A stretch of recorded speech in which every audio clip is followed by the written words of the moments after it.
Shalom. Kita akan sama-sama merenungkan mengenai sang pemimpin. Mungkin nama Ross Brown tidak terlalu dikenal oleh kita yang tidak menyukai balap Formula One, ya. Tetapi setidaknya setiap kita tentu tahu yang namanya Ferrari. Ya, nama Ferrari ini sangat termasyur. Dan salah satu sebab kenapa Ferrari termasyur adalah karena Ferrari ini pernah merajai kejuaraan dunia balap Formula 1, Formula One. Nah, Ross Brown adalah salah satu sosok pemimpin di balik kesuksesan Ferrari. Ya.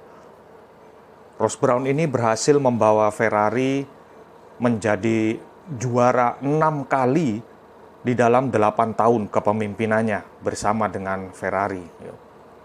Sejak Ross Brown meninggalkan Ferrari, sampai sekarang tim ini belum menemukan sosok yang bisa menggantikan Ross Brown. Terbukti, prestasi daripada Ferrari bukannya semakin meningkat, tetapi semakin menurun, dan menurun.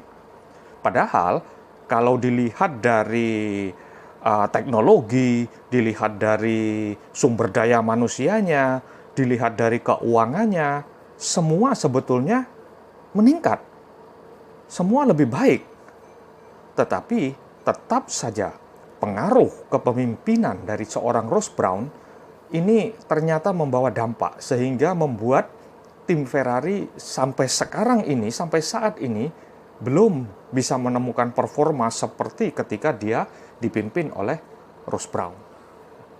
Mungkin ada yang berkata, kebetulan saja, gitu ya. Bisa saja hal itu terjadi secara kebetulan. Baik, mari kita lihat sejarah untuk mengerti lebih jelas pengaruh seorang pemimpin ini, ya. Nah, Ross Brown meninggalkan Ferrari pada tahun 2006. Ketika itu dia mau istirahat, cuti panjang selama 1 tahun.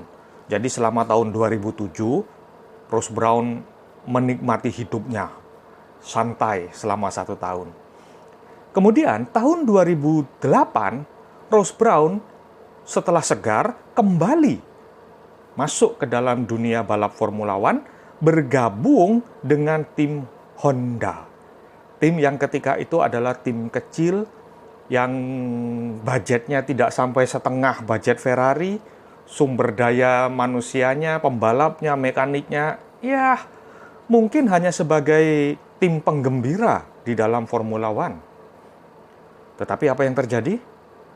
Tahun 2009, 1 tahun kemudian, tim Brown menjadi juara dunia. Bukan main. Nah, yang sangat menarik adalah komentar dari tim kecil yang dipimpinnya ini. Orang-orang yang bekerja bersama dengan dia mengatakan hal seperti berikut. Hanya dengan kedatangannya saja, Ross Brown itu membuat kita bekerja 50% lebih keras. Luar biasa. Hanya dengan kehadiran Ross Brown, orang-orang termotivasi begitu hebat sampai mau bekerja 50% lebih keras. Bahkan ada yang rela gajinya dipotong. Ada yang rela overtime tanpa bayaran. Hanya untuk bisa bekerja bersama dan menjadi tim di bawah pimpinan seorang pemimpin yang hebat ini. Nah, bukan main. Mereka menjadi bersemangat, berkobar-kobar ketika bekerja di bawah pengaruh pemimpin yang hebat. Nah, lalu apakah kita, orang Kristen ini, juga masih merasakan rasa berkobar-kobar ketika kita berada di dalam perlombaan hidup ini? Ketika kita berada di dalam pimpinan, di dalam perlombaan, di bawah pimpinan sang pemimpin sejati, Tuhan Yesus Kristus ini. Dalam tim yang sukses, selalu ada pemimpin yang hebat dan orang yang mau dipimpin.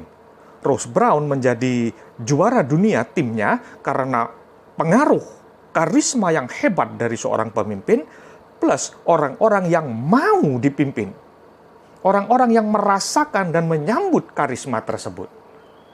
Nah, Tuhan Yesus, Jehovah Tsebaot, pemimpin kita, adalah pemimpin yang bukan sekedar hebat, tapi luar biasa. Dan tidak pernah berubah, tidak pernah cuti. Masalahnya sekarang, apakah kita mau dipimpin dan mau merasakan bagaimana kehebatan, karisma daripada sang pemimpin itu? Ya, mari. Apabila kita sudah mulai merasakan tawar hati, apabila kita mulai merasakan tidak lagi berkobar-kobar semangat ketika berkomunikasi dengan Tuhan, segera minta kepada Roh Kudus untuk mengembalikan gelora, mengembalikan gairah, semangat ini, supaya kita memenangkan perlombaan di bawah pemimpin yang hebat ini. Ya. Alkitab juga mendorong kita untuk menemukan pemimpin huruf kecil ya, yang bisa kita teladani, yang imannya bisa kita teladani, yang hidupnya bisa kita teladani, sehingga bisa bersama-sama dengan pemimpin-pemimpin kecil ini, kita bisa berderap bersama di bawah arahan sang pemimpin agung, sang pemimpin besar itu. Ya. Contoh ayat-ayatnya terdapat di dalam Ibrani 13 ayat 7, Ibrani 13 ayat 17, dan lain-lain ya. Nah, jadi mulai sekarang, apabila terasa ada tidak lagi berkobar, tidak lagi dekat dengan Tuhan Yesus, tidak membuat kita berkobar-kobar, minta Roh Kudus untuk mengembalikan, supaya kita bisa tetap berada di dalam tim pemenang, di dalam pimpinan sang pemimpin agung, Jehovah Tsebaot, Tuhan Yesus Kristus. Amin. Matius 23 ayat 10. Janganlah pula kamu disebut pemimpin huruf kecil, karena hanya satu pemimpinmu, pemimpin huruf besar, yaitu Mesias. Puji Tuhan.